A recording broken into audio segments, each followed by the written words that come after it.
Assalatu wassalamu alayka ya Sayyidi ya Rasulullah wa alika wa sahabika ya Sayyidi ya Habiballah. His Excellency Khazar Farhadov, Honorable Ambassador of Azerbaijan. His Excellency Alanbek Tantev, Honorable Ambassador of Kyrgyzstan. His Excellency Atabjan Maulavov, Honorable Ambassador of Turkmenistan. His Excellency Yerzan Kastafin, Honorable Ambassador of Kazakhstan. My Senior Vice President, First Ladies, Rao Khalid Saab, Rizwan Fareed Saab, former office bearers, executive committee members, ladies and gentlemen, Assalamu alaikum. I'm really honored to welcome honorable ambassadors upon their visit to the Lahore Chambers of Commerce and Industry. It is one of the historic moments in the history of Lahore Chambers of Commerce and Industry when such a high-powered delegation of diplomats is visiting here. I must appreciate your initiative in order to further strengthen the working relations of your respective embassies in Islamabad with the Lahore Chamber of Commerce and Industry. It will be my deep desire to make the most of this opportunity in company with my colleagues and respected members through exploring trade potential and tourism opportunities between Pakistan and CIS countries that will address the bottlenecks which are causing constraints to trade promotion. Before I talk about trade relations data so far as Pakistan and CIS countries are concerned, I must mention that on every forum, we from the platform of Lahore Chambers of Commerce and Industry keep emphasizing on exploiting the tremendous potential of trade in ASEAN, Africa continent, and especially in CIS countries. We believe that Pakistan and CIS countries have significant potential for trade and economic cooperation, driven by their strategic geographical positions and complementary economic strengths. The most promising area is energy, as CIS countries are rich in oil, natural gas, and hydropower resources, while Pakistan faces the issues of cost of energy and other matters. Likewise, agriculture and textile sectors offer mutual benefits, as CIS countries can supply raw materials to Pakistan's textile industry, while Pakistan's agricultural and value-added textile products can find new markets in Central Asia. Other key sectors such as information technology, pharmaceuticals, surgical instruments, sport goods, and tourism, etc., present great opportunities for making collaboration, promoting economic ties, and improving regional stability. The global trade of CIS countries is around $227 billion, with overall exports more than $115 billion and total imports around $112 billion.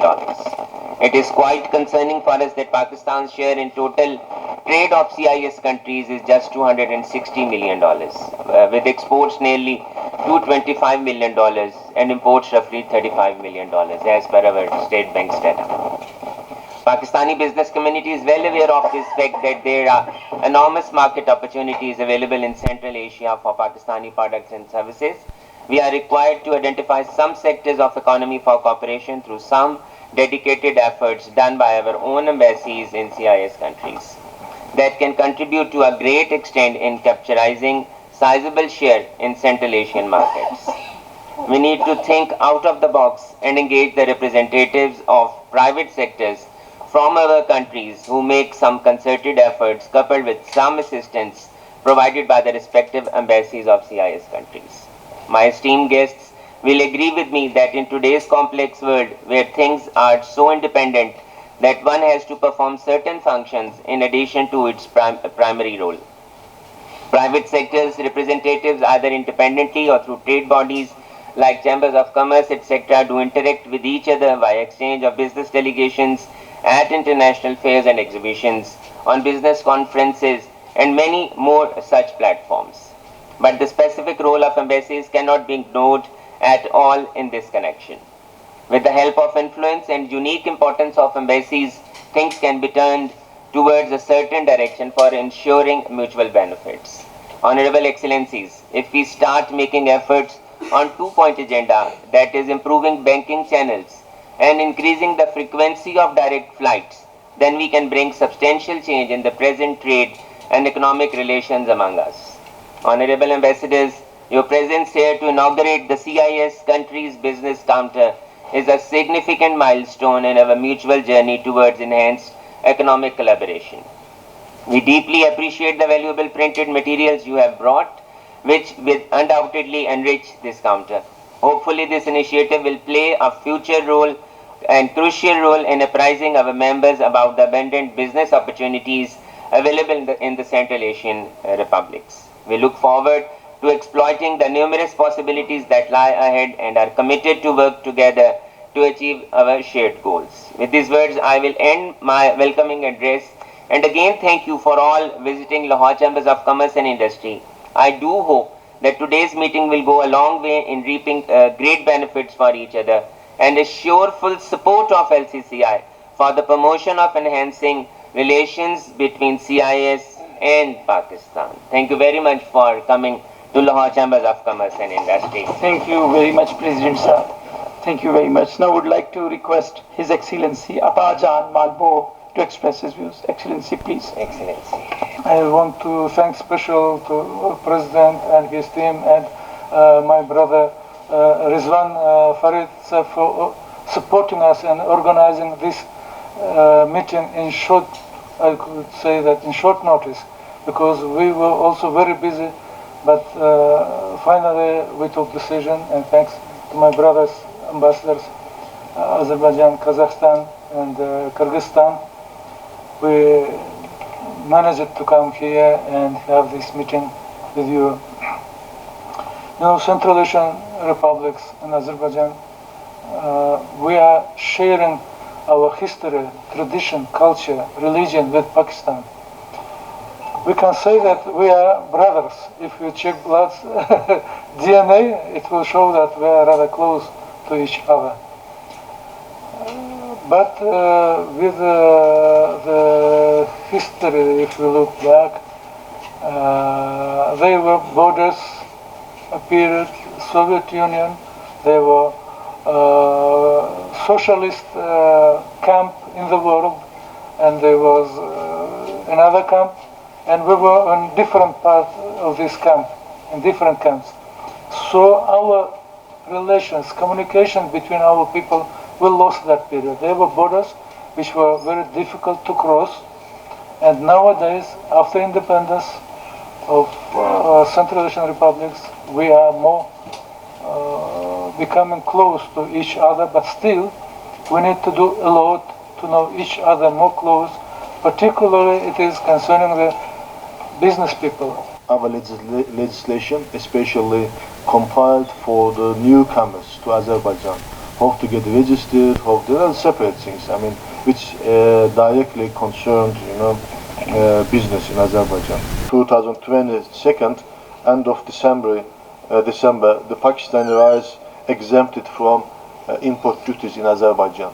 It was unilateral, and it was for, making Pakistani rice more attractive in terms of price also.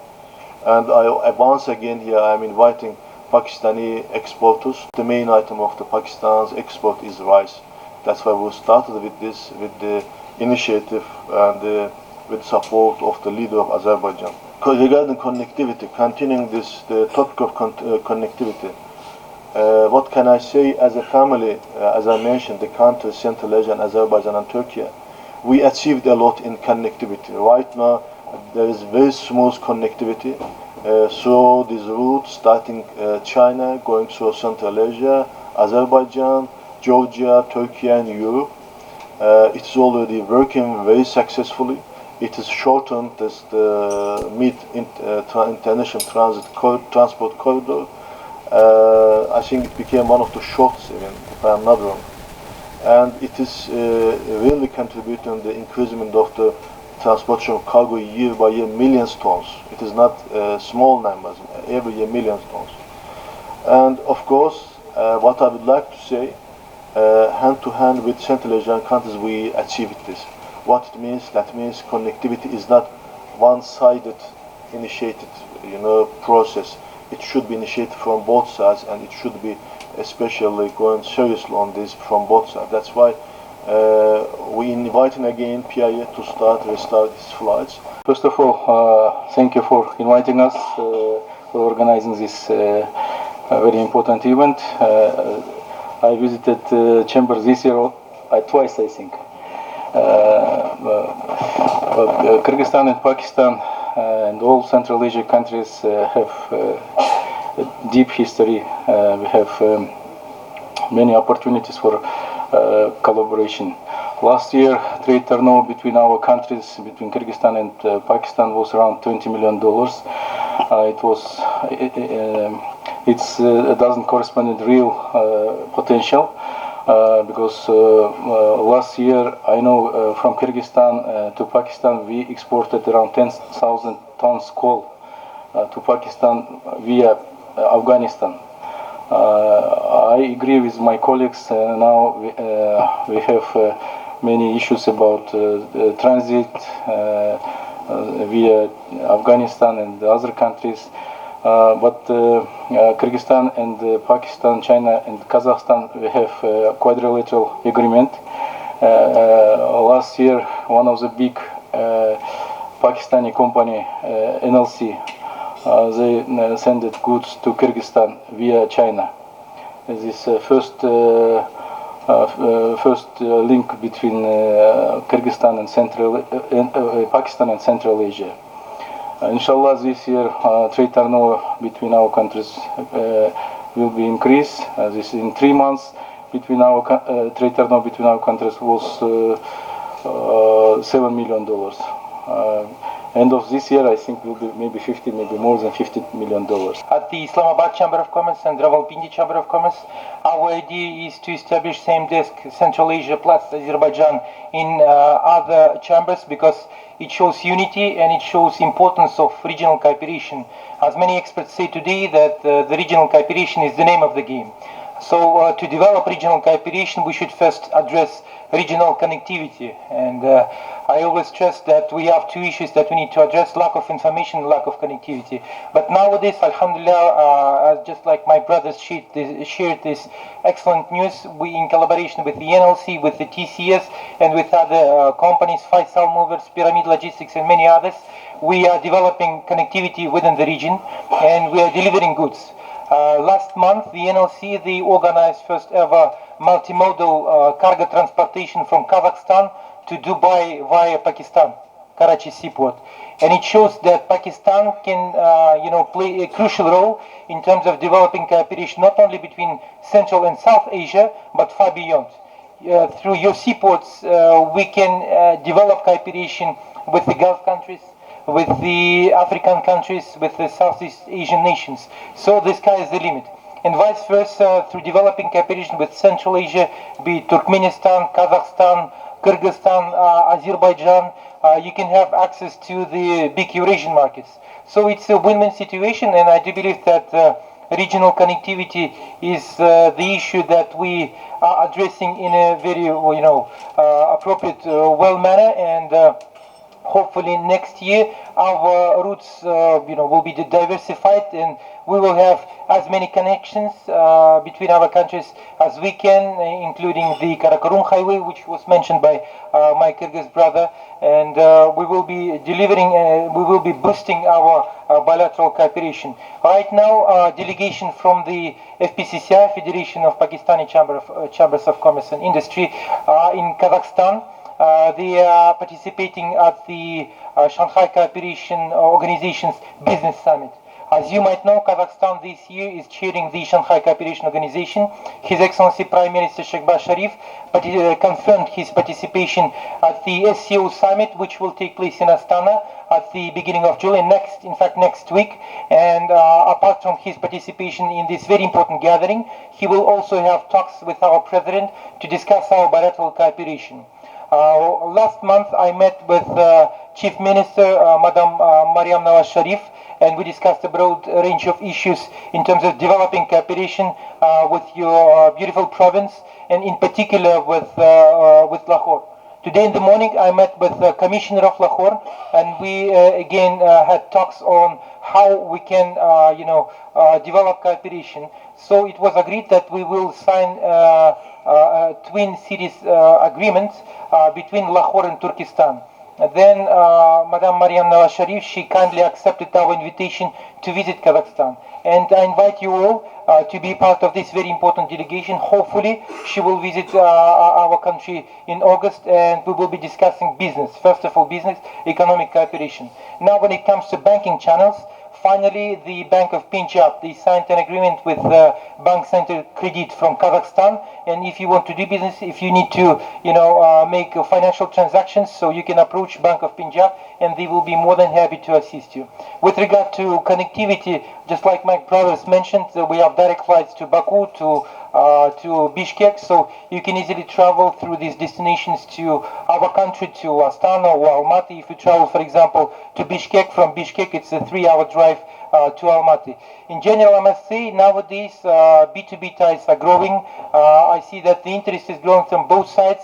Last month we arranged first export of quinoa from Sargoda to Kazakhstan. And nowadays quinoa is available at our local groceries. A few days back I received a delegation from Multan. They are planning to send the sweetest mangoes in the world to Kazakhstan. This is a great honor for Lahore Chamber of Commerce and Industry that we are going to initiate the setting up of the help desk, the CIS companies. Although CIS countries are going to become the very emerging economies in the region, and we hope that the Pakistan should become the major partner for the bilateral trade between these countries. Pakistan desperately needs to diversify its export and explore new destinations for enhancing its export as well. It's high time for us to particularly focus on CIS countries, and especially the friends who are sitting here are very eager to participate and to guide the business community of Pakistan. In order to attain these objectives, for the matter, both government and private sectors representatives of our countries must come forward and make things happen. We from Lahore Chamber of Commerce are ready to play a due role in this connection, Excellencies. I hope that follow-up visits from our respective guests will continue to take place to ensure regular development on the agenda. As you know, Excellency, the people are sitting here from the different businesses like pharmaceutical, information technology, agri-products like tractors, textile, rice, and many more. They will definitely discuss with you on the things which we are hopeful that the bilateral trade can become the major thing between all these countries. And at the end, Excellency, I'm thankful for your visits. I hope that the Lahore Chamber of Commerce and Industry and CS countries will participate together in the benefit of both the countries. Thank you very much.